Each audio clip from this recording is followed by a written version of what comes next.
Je m'appelle Morgane, j'ai 20 ans et je suis restée 3 ans et demi à la rue, à peu près. Et je vois l'ostéopathe depuis que je suis arrivée au centre Regain, il y a un mois de ça. À la première séance, ça m'a pas fait grand-chose. C'est surtout la deuxième séance qui a été bénéfique. J'y suis allée en fait parce que j'avais tous les matins, je me réveillais avec une bloquée du dos en fait, bloquée au niveau des reins. Et là, ça fait, depuis que j'y suis allée, ça fait 15 jours donc, la dernière séance. Et je me suis réveillée que 3 fois bloquée. Donc il y a eu un énorme progrès.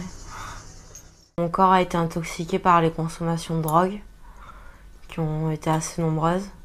Et je pense que l'ostéopathe m'aide à remettre mes énergies en place et à évacuer tous les coups que j'ai pu recevoir, tous les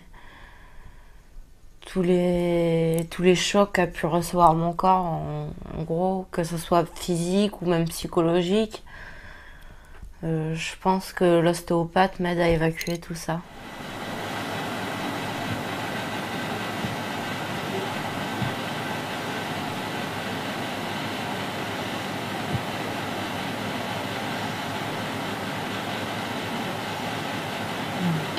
Vous prenez une grande inspiration.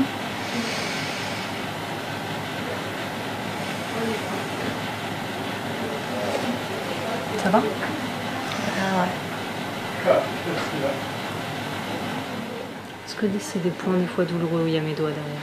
Des fois, oui. Ouais. Plus un côté que l'autre aussi? Oui. Dites-moi. Toujours le côté Toujours gauche.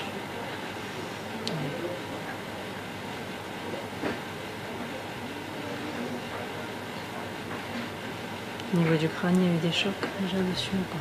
Quand j'étais petite, je suis tombée de la table allongée. D'accord.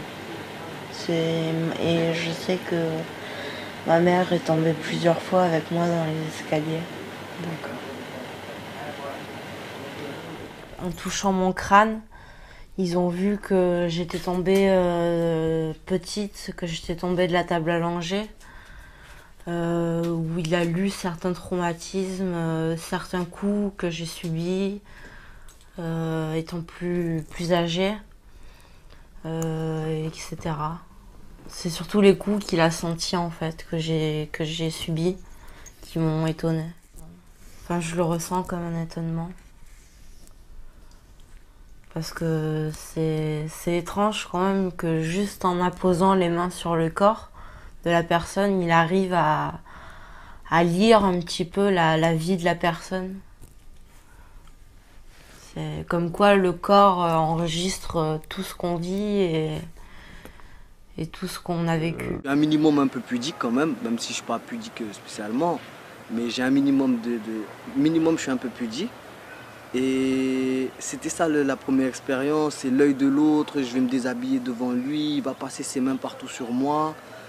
Et c'est sûr que ça freine un peu, ça peut freiner un peu. Et en fait, c'est vraiment une histoire de confiance que la première fois que j'ai commencé à parler avec l'ostéopathe avec qui je suis en bon terme et qui me suit, c'est que déjà au niveau du dialogue, c'est bien passé et il m'a donné envie, rien que déjà pour la première des choses, c'est d'enlever mes habits. C'est d'enlever mes habits parce que sinon, c'est pas possible. Et pour moi, l'ostéopathie, c'était plutôt, je sais pas, on va dire des charlatans ou quelque chose comme ça, de la sorcellerie, quelque chose qui n'est pas vraiment explicable. Jusqu'à ma première expérience où je me suis rendu compte où réellement ça m'avait fait du bien à mon corps. Et ce qui m'a poussé vraiment à faire l'ostéopathie, c'est par rapport suite à une agression où j'ai une plaie assez grande sur le ventre, où des fois j'avais des douleurs que je ne comprenais pas dans mon ventre et que le docteur lui-même n'était pas capable de faire quelque chose. Et via au lit de soins de Regain qui m'ont donné l'opportunité de rencontrer un ostéopathe, j'ai accepté de faire le pas et vraiment ça m'a fait du bien, énormément. Et dans la tête il se passe beaucoup de choses parce que même des fois quand il va passer sa main sur mon côté gauche, quand il va passer sa main sur mon côté gauche et que je suis en train d'expirer, Et puis tant qu'il n'aura pas enlevé sa main, c'est comme si moi j'ai envie d'expirer à fond, et jusqu'à ce que mon corps vraiment demande réellement que il faut que je reprenne mon souffle. Et on le sent réellement sur soi. Même quand il pose ses mains sur mes pieds ou qu'il pose ses mains sur ma tête, genre quand il passe ses mains derrière ma tête, je vais ressentir quelque chose à l'intérieur de mon ventre. Quand il va poser ses mains sur mes pieds, je vais sentir quelque chose dans le haut de mon corps. On le sent vraiment physiquement.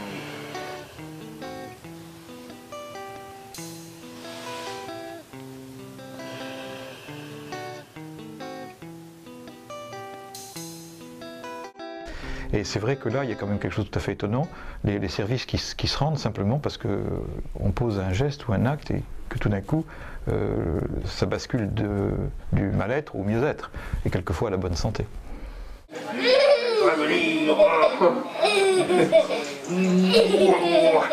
Allez, on part sur ton vélo, allez, remonte. Qu'est-ce qu'il a? Là, c'est par rapport aux chevilles. C'est vrai que depuis tout petit, il a un peu mal aux chevilles. Ou quand il marche trop, il a mal. Il a mal.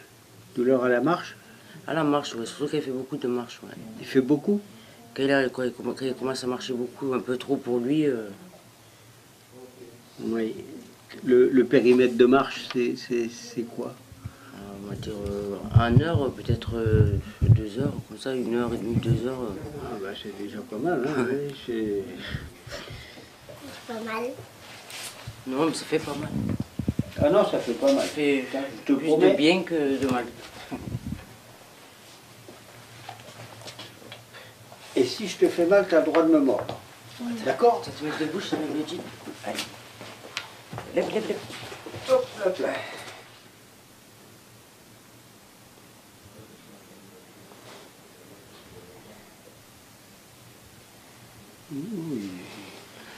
Il est bien cet enfant-là. À travers nos mains, nous ressentons la vie. Et cette vie, elle est plus ou moins ralentie, plus ou moins bloquée. Et même un enfant de 4 ans, puisque j'ai pris cet exemple-là, il peut avoir déjà des blocages, pas des blocages mécaniques, mais des blocages de tissus. Des tissus mous qui sont déjà, on n'est pas tous égaux devant la même souplesse de tissu. Il se produit quand on est en contact avec quelqu'un qui souffre. C'est plus ou moins implicite chez les soignants, c'est ce qu'on appelle le phénomène d'empathie. Alors, quand on est dans une attitude d'empathie, on n'essaye pas d'apporter ce qu'on a envie d'apporter. On essaye d'apporter ce que l'autre souhaite recevoir. Et ce qui se passe sous nos doigts, au niveau de l'empathie, c'est un peu la même chose. C'est-à-dire que les tissus ils sont vivants et ils nous informent d'une situation, quelquefois d'un désarroi tissulaire. Et alors, les mains de l'ostéopathe, elles perçoivent, elles lisent cette déshérence, ce désarroi. Et alors, ce qui est tout à fait étonnant, c'est que, quelle que soit la personne qui est sous les mains, que ce soit quelqu'un qui soit riche ou quelqu'un qui soit pauvre, quelqu'un qui est riche de pouvoir dire ce qu'il ressent ou ce qu'il ne ressent pas, mais quelqu'un qui est pauvre, qui n'a même pas la possibilité de l'exprimer avec des mots, parce qu'il n'en a pas la culture, ces cellules, elles, ces organes, sa fonction cellulaire, elle est orientée naturellement vers la bonne santé.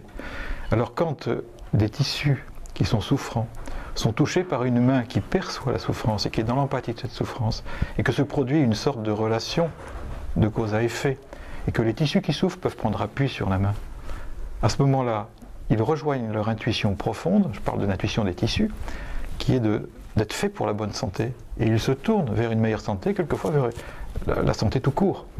Et ça, c'est un phénomène tout à fait étonnant parce qu'il est universel, il touche tous les mammifères, et donc il touche inévitablement les êtres humains, quel que soit leur niveau de communication ou de pauvreté ou de richesse sur le plan de la culture, de la communication.